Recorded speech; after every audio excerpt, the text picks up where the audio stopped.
It's every Canadian boys and girls' dream when they put their head on their pillow at night that someday in the future they will see their name inscribed on the Stanley Cup as a member of a team that was part of greatness. And so in 1993, when this hall opened, I brought my son Tim to see it. And we were standing across the way on Front Street. I was engrossed by the magnificence of the building, and my son looked up at me and said, "Dad, if there's a Hockey Hall of Fame, why isn't there a Medical Hall of Fame?" I thought for just a moment, and then I said, "Tim, you're right, and there will be." The dream of a Canadian Medical Hall of Fame was taken up by a number of visionary champions. And wasn't this audacious that Canada would form a Medical Hall of Fame when there wasn't even another one in the world? And Henry Friesen's response, Henry Friesen being the president of the Medical Research Council of Canada, was, if not, why not? And if not Canada, why not Canada?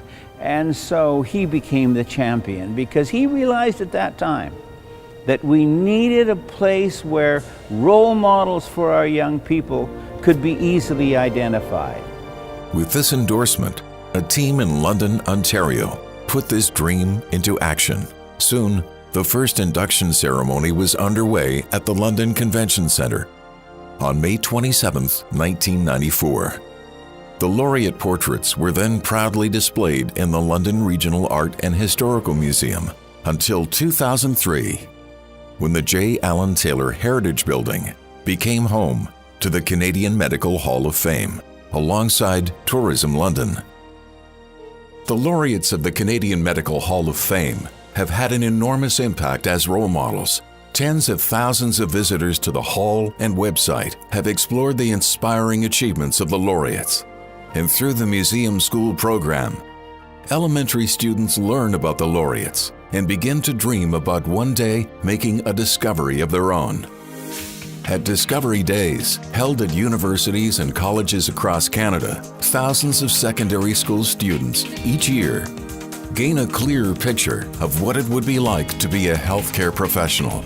With hands-on workshops, they interact with researchers, clinicians, and educators in their labs, hospitals, and classrooms. So much fun! And over the years, over these 20 years, we never dreamt that when somebody was being introduced in 2014 and they had an honorary doctorate and an Order of Canada and a member of the Royal Society, that in amongst those credentials would be mentioned a kind of crowning recognition. And she's a member of the Canadian Medical Hall of Fame. At the 2014 induction event, laureate Dr. Ronald Wharton explained it well when he said, "This award is really special because it does something almost no other award does. It puts the discovery or the important piece of work into the public domain, where Canadians can read about it or hear about it, and it does that forever."